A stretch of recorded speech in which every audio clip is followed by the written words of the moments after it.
ये और इसको मैं बोल रहे हैं। अच्छा, तो मैं पना दूसरे में नहीं होता, सोना मैं हूं ये नहीं होगा, है ना। अच्छा, शरीर भी तो आया है और जाएगा, तो ऊपर ऊपर विचरण कर रहे हैं, गहराई में घुस के नहीं देते हैं। और असुत्रिपहा उक्त चरंती निहारेण प्रावृता जलप्या, ये वेद का मंत्र, ऋग्वेद का मंत्र है। निहारेण प्रावृता जलप्या उक्त चरंती निहारेण प्रावृता।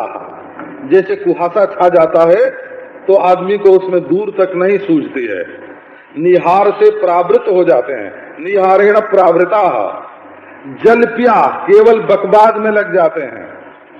उक्त सासः, केवल कर्म संबंधी जो अनुशासन है उसका पालन करते हैं। और इस प्रकार वे अपने आत्मा ब्रह्म है तथापि अपने जीवत्व की प्रतीति हो रही है, आत्मा अमर है तथापि अपने को मरने वाला मान रहे हैं, आत्मा अमर है तथापि अपने को मरने वाला मान रहे हैं। आत्मदेव कभी पापी पुण्यात्मा नहीं होते, लेकिन कर्म का संबंध अपने साथ जोड़कर पापी पुण्यात्मा हो रहे हैं। आत्मा कभी सुखी दुखी नहीं होता, लेकिन फल का संबंध अपने साथ जोड़ करके पापी पुण्यात्मा हो रहे हैं।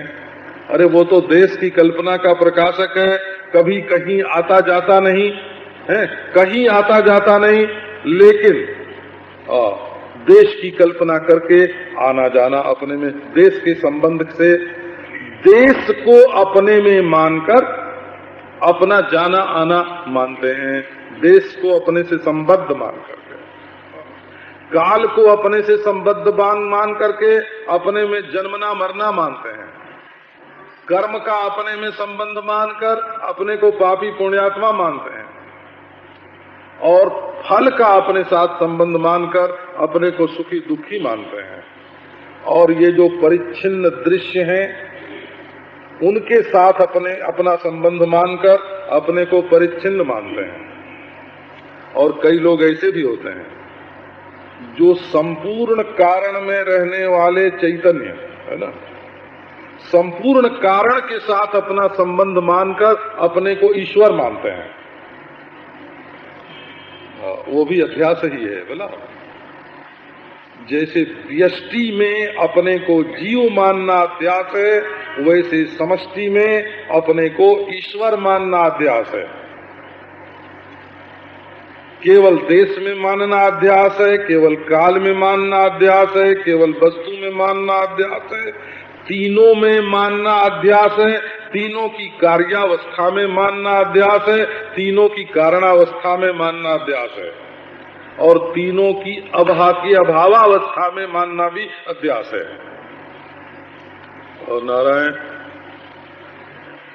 तो भाव अभाव की कल्पना से विरहित, कार्य कारण की कल्पना से विरहित, है ना, नित्य और अनित्य की कल्पना से विरहित, छिद्र और विशाल की कल्पना से विरहित, अणु और महान की कल्पना से विरहित, जो सत्य वस्तु है उस सत्य में दृश्यमान जो अनृत है, उस अनृत का, अनृत माने झूठ, मिथ्या, उस मिथ्या का संबंध जोड़ करके, और ये मनुष्य अनर्थ का भागी बन रहा है। संसार में जितना अनर्थ है वो केवल अज्ञान मूलक है, मिथ्या ज्ञान निमित्ता। तो इसमें मिथ्या ज्ञान निमित्ता शब्द में विवरण प्रस्थान और भामती प्रस्थान का मतभेद है। ऐसा है कि वेदांत पढ़ने की जो प्रणाली थी ना, उसमें व्याकरण, न्याय, मीमांसा, इनका अच्छा पंडित पहले हो ले, है ना, और फिर शास्त्रोक्त रीति से वेदांत मीमांसा का अध्ययन करे तो कई बातें उस पांडित्य की भी अपेक्षा रखती हैं। तो विवरण प्रस्थान में और भामती प्रस्थान में, जिज्ञासा सूत्र में भी मतभेद है बोला, जिज्ञासा सूत्र के अर्थ में, पर वो मतभेद ऐसा नहीं है कि उससे कोई तत्व ज्ञान पर आंच आ जाए या ब्रह्म पर आंच आ जाए, ऐसा मतभेद नहीं है। वो तो बुद्धि का प्रकर्ष है।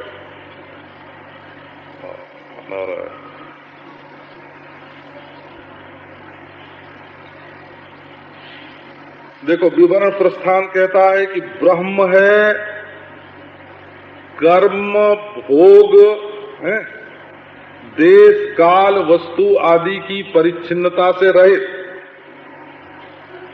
और जीव जो है वो कर्तृत्व भोक्तृत्व आदि से युक्त है। तो दोनों की एकता संभव नहीं है, असंभव मालूम पड़ती है। इसलिए ब्रह्म जिज्ञासा प्रारंभ करना चाहिए। ये भामती, ये विवरण प्रस्थान बोलता है। वो भामती प्रस्थान का कहना है कि आत्मा तो असल में ब्रह्म ही है। ये बात है ना, ये बात बिल्कुल बिल्कुल स्पष्ट है। फिर भी अविवेक के कारण ये बात अनुभव में नहीं आती, इसलिए विचार कर, वहां कर्तृत्व और अकर्तृत्व का विरोध है और यहाँ केवल अविवेक का विरोध है। भामती प्रस्थान में केवल अविवेक का विरोध है और वहां कर्तृत्व कर्तृत्व का विरोध है। नारायण। तो अब यहाँ देखो मिथ्या ज्ञान निमित्त में क्या मत है। ऐसा है कि यदि किसी को स्त्री पुरुषों में से किसी को कोई बात समझने में नहीं आवे, तो भी वो 2-4 दिन 10 दिन जब लगातार सुनेंगे, थोड़ा बोर होके भी सुनेंगे, तो उनकी समझ में आने लगेगा। अगर आप समझदारी से परहेज करते हो तब तो बात दूसरी है, लेकिन अगर समझदारी लाना चाहते हो तो बिना समझे भी सुनने पर समझदारी आ जाएगी। ये इसकी महिमा है। क्योंकि ये श्रवण जो है ना, यदि अधिकारी ठीक हो गए तो श्रवण से अज्ञान दूर होता है, और यदि अधिकारी ठीक न होवे तो श्रवण से मल, विक्षेप और वासना की निवृत्ति होती है। माने अधिकारी बनता है। श्रवण कर देखो, जिस समय तुम श्रवण करोगे, समझने की कोशिश करोगे, तो तुम्हारे मन में पाप वासना नहीं रहेगी ना। 1 घंटे तक पाप वासना नहीं रहेगी, 1 घंटे तक चित्त में विक्षेप नहीं रहेगा, 1 घंटे तक संसार का दुख नहीं रहेगा। बैठ के सुनने की कोशिश करोगे, तो बैठ के सुनने की कोशिश करने से ये श्रवण ही धीरे धीरे आपकी पाप वासना और विक्षेप को निवृत्त कर देगा और समझने की योग्यता आ जाएगी। श्रवण एक पुण्य भी तो है ना, इस पुण्य से पाप वासना दूर होती है। श्रवण करना हो, वेदांत का श्रवण करना एक पुण्य भी है, और जिनका अंतःकरण शुद्ध है उनका श्रवण करने से अज्ञान की निवृत्ति हो जाएगी। तो अब ये बात आप देखो, मिथ्या ज्ञान निमित्त ये कहते हैं कि आखिर ये अध्यास हुआ कैसे, है ना। मूल बात ये है कि ये अध्यास हुआ कैसे। तो पहले तो हुआ और कैसे, ये दोनों हैं व्यवहार, और परमार्थ में अध्यास की कैसे उत्पत्ति हुई यह प्रश्न है ना। देखो, अध्यास को जब हुआ बोलते हैं तब उसके साथ भूतकाल की क्रिया बोलते हैं। हुआ, अध्यास हुआ, है ना। तो पहले विचार से ये सिद्ध करते हैं कि अध्यास है, फिर सिद्ध करते हैं कि अध्यास हुआ, फिर सिद्ध करते हैं कि किसी कारण से हुआ, और तब पूछते हैं कि कैसे हुआ। तो 8 बात तो तुम मान लो और एक मैं बताऊं। बोले महाराज ये नीलिमा जो आकाश में दिखती है ये कैसे पैदा हुई, आपको एक दृष्टांत देते हैं। तो माने देखो नीलिमा है, ये बात घड़ा जैसे बनता है वैसे पहले तुमने ये अपने आप मान लिया कि नीलिमा है, इसकी तो जांच नहीं की कि है कि नहीं है, पहले मान लिया कि नीलिमा है। अच्छा, उसके बाद माना कि ये कभी न कभी पैदा भी हुई होगी, जैसे हमारे बेटा होता है, ये भी तुमने अपने आप मान लिया कि पैदा हुई। अब हमसे पूछते हो कि इसकी जन्म कुंडली बताओ, हैं? किस लग्न में कौन ग्रह कैसे था जब ये नीलिमा पैदा हुई थी, हैं? तो अध्यास के बारे में, अध्यास को पहले है ऐसा मानना, फिर हुआ ऐसा मानना, फिर किसी से हुआ ऐसा मानना, या किसी ने बनाया ऐसा मानना, ये सब काम तो तुम अपने घर में करके आते हो और हमसे पूछते हो कि कैसे हुआ। आई हमारी बात ध्यान में आई, जो हम आपको जो तर्क जो युक्ति बता रहे हैं, है ना। तो अब जरा एक ऐसी बात बता रहे हैं।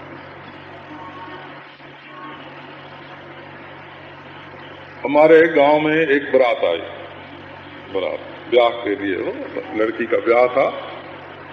तो जिस पक्ष से जहां से बारात आई थी वहां संस्कृत के बड़े बड़े दिग्गज विद्वान थे, काशी में वहां के विद्वानों की प्रतिष्ठा। तो हमारे गांव के पंडितों ने कहा कि ये बड़े बड़े पंडित आ रहे हैं, ब्याह में होगा इनसे शास्त्रार्थ, तो ये हम लोगों को हरा देंगे, तो हमारी नाक कटेगी। अब महाराज पंडित आए काशी के बारात में, और गांव के छोटे छोटे पंडित हमारे एक भाई लगते थे। उन्होंने कहा कि कोई परवाह मत करो, शास्त्रार्थ में हम जीतेंगे।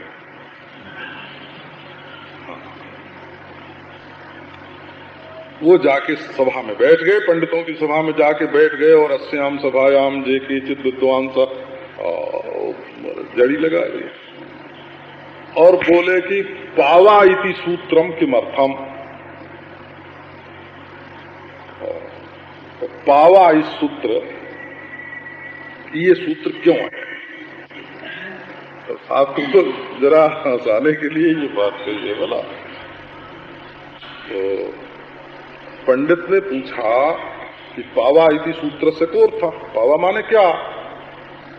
तो हमारे भाई ने बता दिया, पवर्गे परे अचो दीर्घ स्यात्,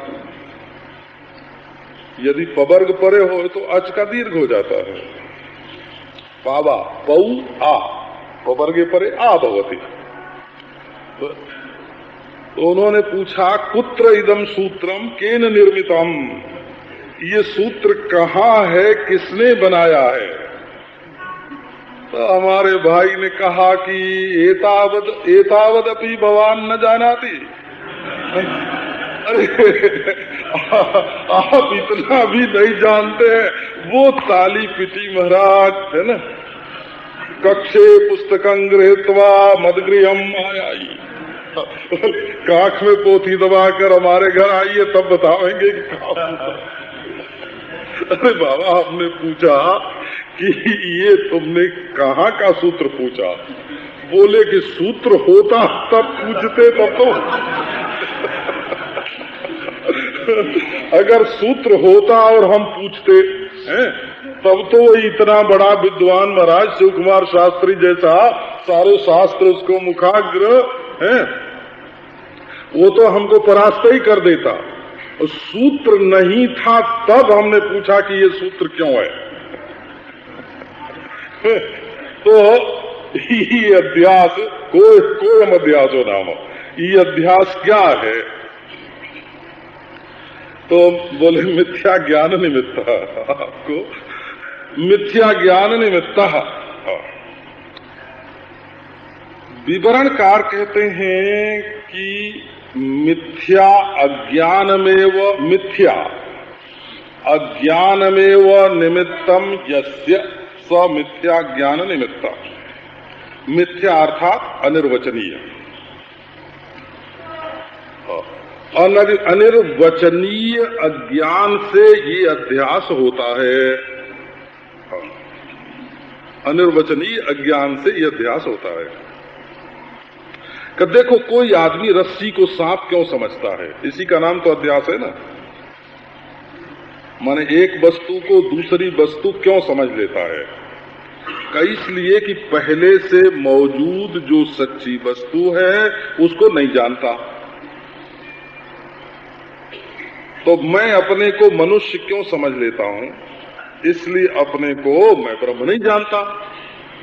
तो अपने ब्रह्मपने का जो अज्ञान है वो अज्ञान ही हमारे अपने को मनुष्य समझ लेने का हेतु है। हम अपने को उल्टा क्यों समझते हैं? सर्प हम क्यों समझ रहे हैं? चूंकि रस्सी को नहीं समझते, है ना। नीलिमा को हम सच्ची क्यों समझ रहे हैं? क्योंकि आकाश को नहीं समझते हैं। हम अपने को मनुष्य क्यों समझ रहे हैं? क्योंकि अपने असली स्वरूप को हम नहीं जानते। देखो, न जानना दूसरी चीज है और अध्यास दूसरी चीज है। ये विवरण प्रस्थान का मतभेद, ये मत ये कि अज्ञान जो है ना, अज्ञान कारण है और अध्यास कार्य है। कोई तरह तरह विवेके न भी यही बात कही गई है और मिथ्या ज्ञान निमित्त भी यही बात कही गई है और अन्योन्यस्मिन अध्यस्य में भी यही बात कही गई है। अब इनमें जो परस्पर भेद है सो भी स्पष्ट करके समझाना है।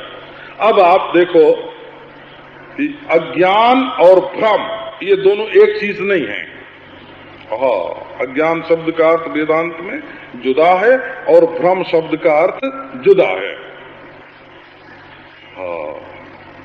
किसी चीज को न जानना अज्ञान है, इतना ही, केवल न जानना अज्ञान है। और उसको एक की जगह पर दूसरी चीज जान बैठना, है ना, दूसरी चीज जानना, ये भ्रम है। आकाश को न जानना एक बात है और उसको नीला जानना दूसरी बात है। आकाश को न जानना अज्ञान है और उसको नीला जानना भ्रम है। रस्सी को न जानना तो एक चीज है, लेकिन रस्सी को सांप समझना, डंडा समझना, फूल की माला समझना, है, धारा समझना, ये भू छिद्र समझना कि दरार है धरती। देखो, रस्सी को न जानना एक चीज है, लेकिन भ्रम अनेक रूप हो सकता है। तो भ्रम कैसा कैसा हो सकता है? भ्रम, उस रस्सी को आप सांप भी समझ सकते हैं, माला भी समझ सकते हैं, डंडा भी समझ सकते हैं, दरार भी समझ सकते हैं, कोई धारा भी समझ सकते हैं। ये सब क्या है? भ्रम के अनेक रूप होते हैं, पर अज्ञान केवल अधिष्ठान का होता है। ये देखो, अज्ञान और भ्रम का आपको भेद समझाने की कोशिश कर रहे हैं। वैलक्षण है, ये वेदांत की भाषा में इसको भेद नहीं बोलते हैं। वेदांत की भाषा विलक्षण और भेद भी अलग अलग हैं। बोला, लक्षण में अलगाव कर देना ये दूसरी चीज है ना, और वस्तु में भेद होना ये दूसरी चीज है। नीलिमा होने से आकाश में भेद नहीं हुआ, परंतु आकाश चक्षुर्ग्राह्य नहीं है और नीलिमा चक्षुर्ग्राह्य है, इसलिए दोनों के लक्षण अलग अलग हैं। वैलक्षण बोलते हैं, वेदांत में वैलक्षण शब्द का प्रयोग किया जाता है। लक्षण दोनों के एक नहीं है, वैलक्षण है। रज्जु जो है वो तो स्वर्ण, पट्ट, है ना, आदि की रश्मियों से निर्मित है ना। सूत्र, रुई के सूत्र से निर्मित है रज्जु। परंतु सर्प क्या रुई से बने हुए सूत और सूत की बनाई हुई डोरी, है ना, सूत की बनी हुई रस्सी है। दोनों का बिल्कुल स्वरूप ही अलग अलग है। तो अब देखो ब्रह्म नारायण ये हुआ। अब मिथ्या ज्ञान निमित्ता। तो भ्रम का निमित्त क्या है का अज्ञान। अधिष्ठान के स्वरूप का अज्ञान भेद के भ्रम का हेतु है। वो अज्ञान कैसा है तो बोले मिथ्या है। अज्ञान कैसा है बोले मिथ्या है। मिथ्या शब्द अनिर्वचनीय वचन, अनिर्वचनीय है। भला आत्मा में अज्ञान कैसे होगा तो कैसे तुमको अच्छा अज्ञान नहीं है ना, नहीं है तो तब तुम ब्रह्म हो। तो जब तुमको मालूम पड़ता है कि अज्ञो हम मैं अज्ञानी हूं, देखो सपने में आपको पूरब पश्चिम ऊपर नीचे दिख रहे हो और कोई वहां पूछेगा तो बोला वो पूरब की ओर सबसे पूरब क्या पड़ेगा, बोले हमको मालूम नहीं है। कब सबसे पश्चिम क्या है कि वो हमको मालूम नहीं है। ऊपर क्या है कि मालूम नहीं है। नीचे क्या है मालूम नहीं है। समझो कि सपने में आपको धरती दिख रही है और किसी ने पूछा कि धरती के बाद क्या है तो आप कहेंगे कि हमको मालूम नहीं है। अब आप जाग जाएं तो हम आपको बता देंगे कि सपने में जो आपकी धरती दिख रही थी उसके पूरब कौन था, पश्चिम कौन था, ऊपर कौन था, नीचे कौन था, तो हम बता दें। और तुम ही थे बोला। सपने में जो धरती दिख रही थी उसके ऊपर नीचे दाहिने बाएं भीतर बाहर सब तुम ही थे, है ना। अब हम बता सकते हैं जागृत में। इसी प्रकार जागृत में ये जो सृष्टि दिख रही है ना, इसके ऊपर क्या है, नीचे क्या है, बाएं क्या है, दाएं क्या है, बाहर क्या है, भीतर क्या है, अभी तुम नहीं बता सकते। लेकिन यदि प्रबोध हो जाए, जाग जाओ तुम, अज्ञान छूट जाए ना, तो तुम कहोगे अहम एवाधस्तात्, अहम एव उपरिष्टात्, अहम एवाधस्तात्, अहम एव पश्चात्, अहम एव पुरस्तात्। उपनिषद में ऐसा आता है। वो तो ब्रह्म ज्ञान होने से आवेगा, अधिष्ठान ज्ञान। तो ये मिथ्या का अर्थ क्या है कि देखो तत्व दृष्टि से विचार करें तो ब्रह्म में अज्ञान की सिद्धि नहीं होती, और व्यवहार दृष्टि से देखें तो बिल्कुल अज्ञान भास रहा है। अज्ञान मालूम, अपरोक्ष मालूम पड़ रहा है कि अज्ञान है। तो सत कहें तो ब्रह्म में अज्ञान संभव नहीं है, और असत कहें तो प्रत्यक्ष दिख अनुभव हो रहा है। असत कैसे कहें? इसलिए बाबा जब तक ब्रह्म ज्ञान नहीं होता तब तक इसको अनिर्वचनीय मान करके अपने विचार की पद्धति को चालू रखो। ये विवरण प्रस्थान है बोला। और भामती प्रस्थान, भामती प्रस्थान माने ये कहते हैं मिथ्या ज्ञानम। देखो मिथ्या ज्ञानम नहीं, मिथ्या ज्ञान निमित्तः। ये तुमको एक मिथ्या ज्ञान हो रहा है, माने इस समय जो तुमको मालूम पड़ रहा है अनिर्वचनीय अज्ञान निमित्तक है, ये विवरणकार ने कहा। और तुम्हारे अंतःकरण में ही जो मिथ्या ज्ञान हो रहा है तन निमित्तक है, मिथ्या ज्ञान निमित्तक। बोले बोला ये भेद का हेतु क्या है? इसका मन जो लोग वेदांत पढ़ते हैं ना उनके लिए तो स्पष्टम है। इसका गुर बता देते हैं। भामतीकार के मत में अविद्या जो है ना वो आत्माश्रित है और ब्रह्म उसका विषय है। ब्रह्म के विषय में हमको अज्ञान है, ये भामतीकार का मत है। ब्रह्म के बारे में अज्ञान हमको है, तो मिथ्या ज्ञान हम में रहेगा। मिथ्या ज्ञान हम में रहेगा, ब्रह्म में कहां से रहेगा? है? तो अनिर्वचनीय अज्ञान की सिद्धि करने की कोई जरूरत नहीं है। मिथ्या ज्ञान तो जीवाश्रित है। ये भ्रम है, ये भ्रांति है, ये अध्यास है। और विवरणकार के मत में आश्रयत्व विषयत्व भागिनी निर्विभाग वही ब्रह्म ही अज्ञान का आश्रय है और ब्रह्म ही अज्ञान का विषय है। तो सुरेश्वराचार्य कहते हैं, नारायण सुरेश्वराचार्य वेदांता वार्तिकावधि, सुरेश्वराचार्य कहते हैं कि जिस आत्मा को तुम अविद्या का आश्रय मान रहे हो और ब्रह्म को विषय मान रहे हो, असल में वो ब्रह्म और आत्मा एक हैं कि नहीं? का एक ही हैं, का एक ही हैं। तो आश्रय और विषय को अलग करने की क्या जरूरत है? एक ही रहने दो ना। जो हम ब्रह्म को नहीं जानते हैं, कौन नहीं जानता है? बोले मैं। किसको नहीं जानते हैं? का ब्रह्म को। तो ब्रह्म को नहीं जानते हैं, इसलिए अज्ञान का विषय हुआ ब्रह्म। हम ब्रह्म को नहीं जानते हैं, कौन नहीं जानता है? बोले मैं नहीं जानता हूं। तो मुझ में हुई अविद्या, तो मिथ्या ज्ञान मुझ में रहता है और वो ब्रह्म के बारे में है। तो मिथ्या ज्ञान का विषय ब्रह्म है और आश्रय मैं हूं। बोले तत्व ज्ञान हो जाए तो बोले जो ब्रह्म सो मैं, तो असल में मैं ही आश्रय और मैं ही विषय। तो इस झगड़े को काहे को उठाते हो? ये भामतीकार और विवरणकार के विचार का भेद है। नारायण अब नारायण वो देर हो गई।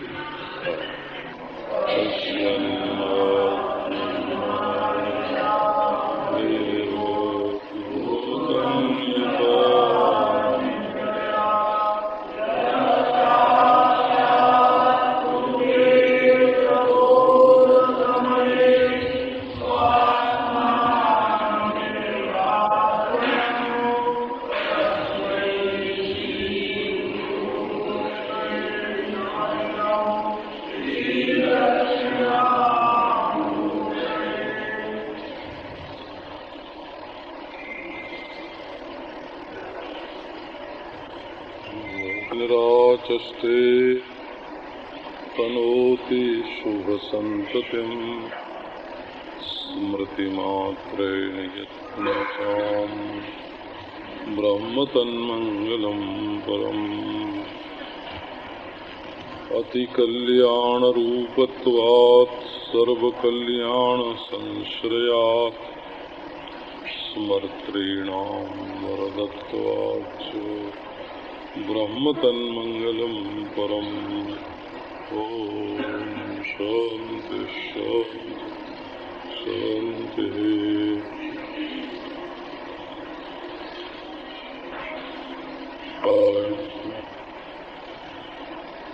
एक बहुत साधारण विचार अपने मन में लो कि आदमी का नाम क्यों रखा जाता है?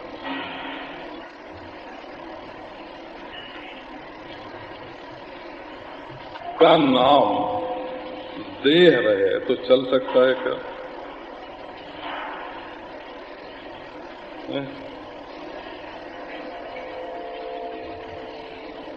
पशु पक्षी कीट पतंग सबके देह होता है, तो केवल देह नाम रखने से मनुष्य का बोध नहीं होगा। तो एक व्यावर्तक लक्षण चाहिए। नाम माने पहचान आदमी की। हम कहते हैं कि हरद्वारी लाल को बुला लाओ, तो आदमी जाके हरद्वारी लाल को बुला ला। 50 आदमियों के बीच में से 100 आदमियों के बीच में से, और वो किशोरी लाल को अलग कर देगा, करोड़ी मल को अलग कर देगा, सोहन लाल मोहन लाल को अलग कर देगा और हरिद्वारी लाल को लेकर के आवेगा। तो इसका नाम का अर्थ क्या हुआ कि दूसरों से अलग करके उसी व्यक्ति का बोध करावे, ऐसा नाम होना चाहिए। यदि नाम में व्यावर्तकत्व न हो, व्यावर्तकत्व माने दूसरों से अलग करने की शक्ति, सामर्थ्य। यदि वो दूसरों से पृथक करके मनुष्य व्यक्ति का बोध नहीं करावे तो नाम बेकार।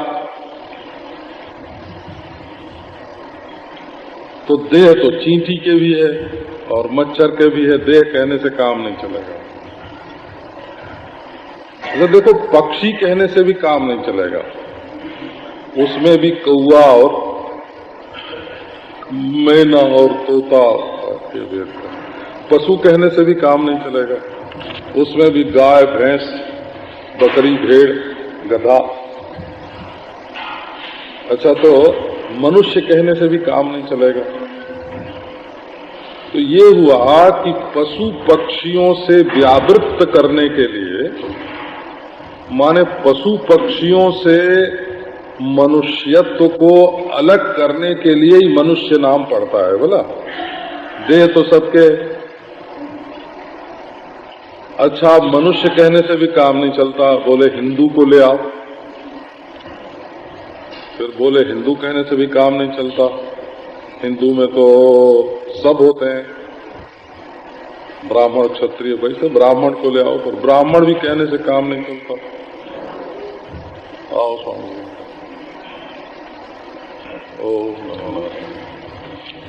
ब्राह्मण में भी द्विवेदी, त्रिवेदी, चतुर्वेदी, शुक्ल हो जाते हैं, फिर भी काम नहीं चलता।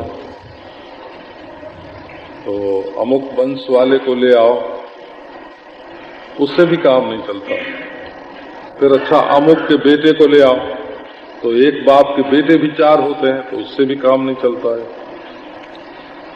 तो सबसे अलग करके उस व्यक्ति का बोध कराने वाला, सबकी व्यावृत्ति, इसको संस्कृत में अब इस नाम को क्या बोलेंगे कि इतर व्यावर्तक हो करके जो उस व्यक्ति का, जाति का, वस्तु का बोध करावे, उसका नाम है ना, नाम है। तो बोले पहले तो लोग संस्कृत पढ़ते थे ना, तो बोलने मात्र से इस बात को समझ जाते थे। इतर व्यावर्तकत्व कहने मात्र से ही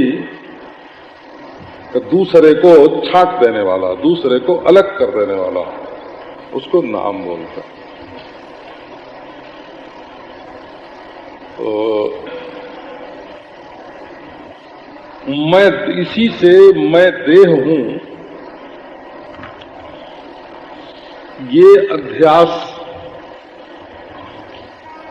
बनाने की जरूरत नहीं पड़ती। मैं मनुष्य हूं, ये अध्यास बनाया हुआ होता है। वो देखो कि पहले मनुष्य का लक्षण देखो, 2 हाथ हो, 2 पांव हो, खड़ा होकर चलता हो, धर्माधर्म जानता हो, है ना। हाँ, धर्माधर्म का अधिकारी हो। जो धर्माधर्म का अधिकारी नहीं है वो मनुष्य भी नहीं है। बोला मानुषेषु महाराज धर्माधर्मौ प्रवर्ततः। अच्छा, तो मैं मनुष्य हूं, माने मैं पशु नहीं हूं, मैं पक्षी नहीं हूं। पशुत्व से, पक्षित्व से व्यावृत्त करने वाला, व्यावृत्त करने वाला माने उनसे छांट देने वाला, उनसे अलग करने वाला। छटनी हुई हो, छटनी। अच्छा, तो देखो ब्राह्मणत्व, क्षत्रियत्व आदि। फिर बोले वो बाबा जी को ले आओ, सन्यासी महाराज को ले आओ। तो देखो सफेद मनुष्यों में भी छटनी होगी ना, सफेद पोष मनुष्यों में भी छटनी हो गई। अब ऐसे ही देखो व्यावृत्त करते जाओ, अलग करते जाओ, अलग करते जाओ।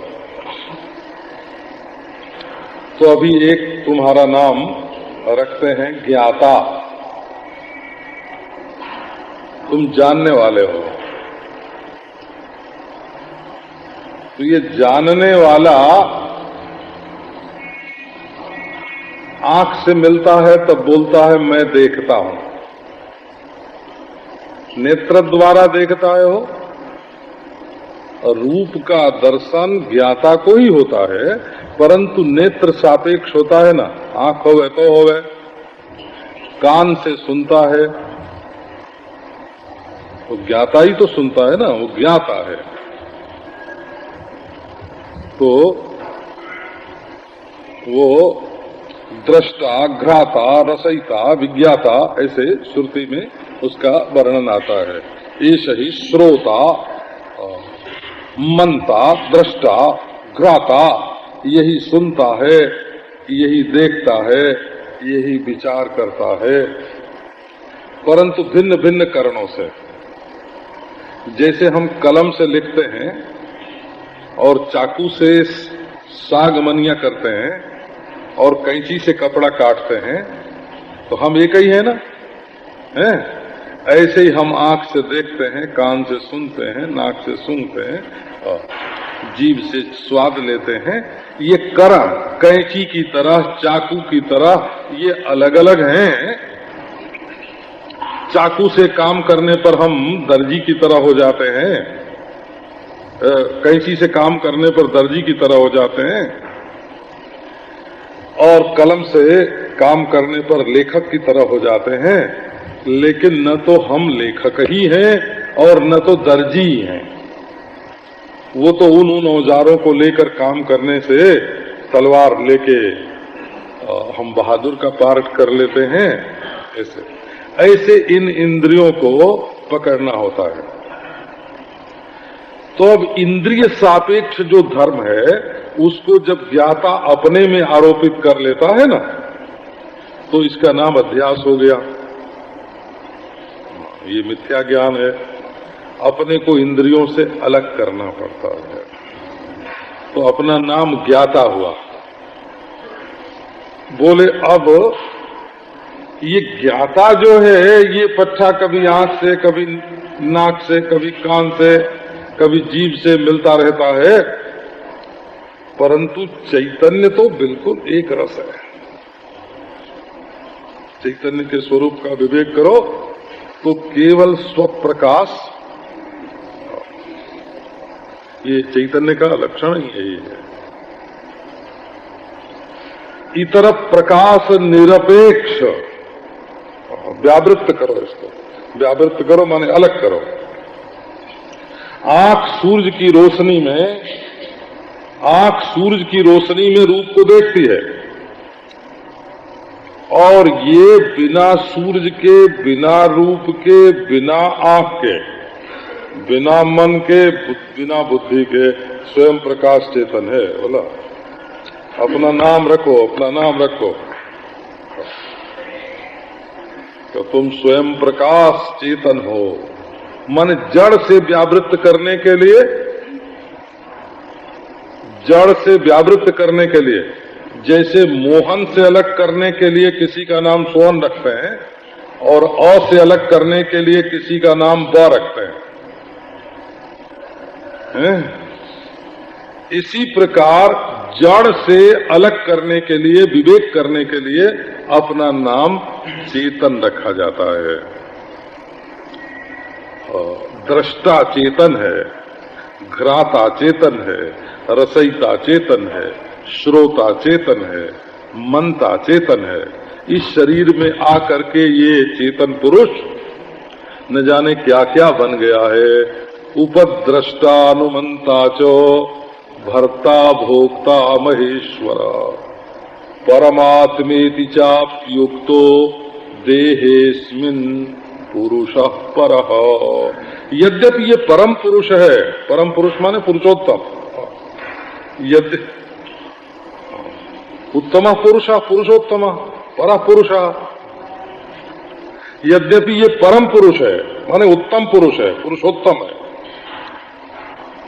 तथापि अस्मिन् देहे, इस देह के साथ संबंध जोड़ने पर उपद्रष्टा, अनुमंता, भर्ता, भोक्ता, महेश्वर, परमात्मा, ये सब इसके परमात्मेति चाप्युक्तः, उक्ति विषयी कृता, उक्ति का विषय बना दिया गया, वचन का विषय बना दिया गया, माने इसका नाम रख दिया गया। है कौन का है, तो ये पुरुषोत्तम। तो आप अपने उस स्वरूप का ध्यान दीजिए कि जो बदलती हुई दुनिया में केवल जानना मात्र है, जानने वाला नहीं, जानने वाला नहीं, जानना मात्र है। और जानने वाला जब होगा ना तो वो ज्ञानी हो जाएगा। तो जैसे धन जिसकी मुट्ठी में हो सो धनी, वैसे ज्ञान जिसकी मुट्ठी में हो सो ज्ञानी। तो वो तो ज्ञान से अतिरिक्त, जैसे धन से अलग धनी होता है, वैसे ज्ञान से अलग ज्ञानी हो जाएगा, और ज्ञान से अलग होते ही वो अज्ञानी हो जाएगा। जहां अपना नाम ज्ञानी रखा वहां अज्ञानी हुआ। ये वेद में बिल्कुल स्पष्ट रूप से है। अविज्ञातम विजानताम, विज्ञातम अविजानताम, नाहम मन्ये सुवेदेति। तो अपना नाम ज्ञानी रखोगे तो जैसे धन से जुदा धनी, वैसे ज्ञान से जुदा ज्ञानी है, और जो ज्ञान से जुदा सो अज्ञानी।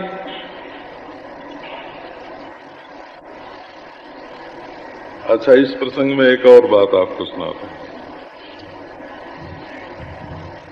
आपको कोई चीज अज्ञान मालूम पड़ती है कि नहीं? जैसे चश्मा है, तो यह ज्ञान है कि नहीं? इस चश्मे को न चश्मे का ज्ञान, न हमारा ज्ञान, न अपने मालिक का ज्ञान। ये चश्मा अज्ञान है। अब अज्ञानी कौन होगा? है? ये चश्मा समझो धन है, तो इसका धनी कौन है? जो इस चश्मे के घर को अपना मानता है, वही न इस चश्मे के घर का धनी है। ये चश्मे का घर धन है और इसको अपना मानने वाला धनी है। ये आप देखो, ये चश्मे का घर अज्ञान है। न ये अपने चश्मे को पहचाने, न आंख वाले को पहचाने, न जो इसको अपना मानता है उसको पहचाने, न अपने को पहचाने। ये अज्ञान रूप है, ये जड़ है। अच्छा, अब इसको जो अपना मानेगा कि ये मेरा है, वो क्या हुआ? वो अज्ञानी हुआ। जो दृश्य और जड़ पदार्थ को मैं और मेरा मानता है, वो अज्ञानी हो गया। तो ये बात तो आपको थोड़ी देर है ना ये समझाने के लिए हो कि आप अपने को पहचानने के लिए, सबसे अलग करने के लिए, नाम का प्रयोजन ही है कि पशु से अलग करने के लिए मनुष्य, मनुष्यों में से छांटने के लिए हिंदू, हिंदुओं में से छांटने के लिए ब्राह्मण, ब्राह्मणों में से छांटने के लिए सन्यासी हैं, सन्यासियों में से छांटने के लिए बोले विरक्त, विरक्तों में से छांटने के लिए विवेकी, विवेकी में से छांटने के लिए विवेकियों में से हंस,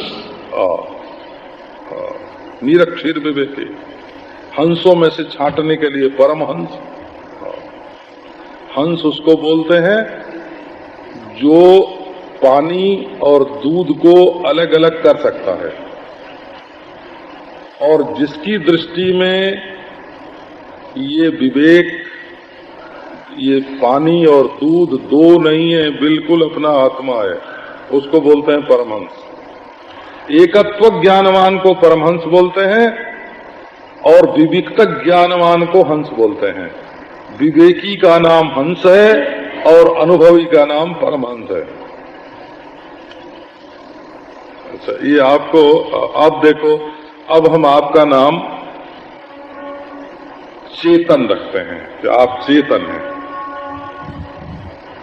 तो आप हाथ वाले होंगे तब करता होंगे, पांव वाले होंगे तो गंता होंगे, चलने वाले होंगे। पांव वाला चेतन चलता है, हाथ वाला चेतन करता है, जीभ वाला चेतन बोलता है। आंख वाला चेतन रूप देखता है, कान वाला चेतन सुनता है। अब जरा अपनी चेतनता को कान से, आंख से, जीभ से, नाक से, हाथ से, पांव से अलग करके देखिए। मन से और बुद्धि से भी अपने चिन्ह मात्र स्वरूप को अलग कर लीजिए। बोले नहीं भाई, अब एक नाम आपका और रखते हैं। आप चेतन हैं सो तो ठीक, परंतु आप अद्वितीय ब्रह्म हैं। लो, ठसा ठस ठोस, जहां एक सुई चुभोने की जगह, सुई के नोक बराबर की जगह नहीं है,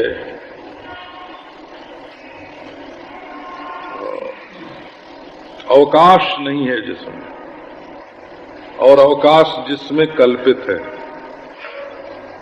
और अवकाश जिससे प्रकाशित है, और एक सेकेंड, एक क्षण जिसमें नहीं है, क्षण का अरबवां हिस्सा भी नहीं है, और क्षण जिससे प्रकाशित है, और क्षण की कल्पना का जो अधिष्ठान है, क्षण का जो अधिष्ठान है, जो कण का अधिष्ठान है, कण की कल्पना का प्रकाशक है, जिसमें एक अन्य कण के लिए भी अवकाश नहीं है, ऐसा अद्वितीय तत्व ब्रह्म है।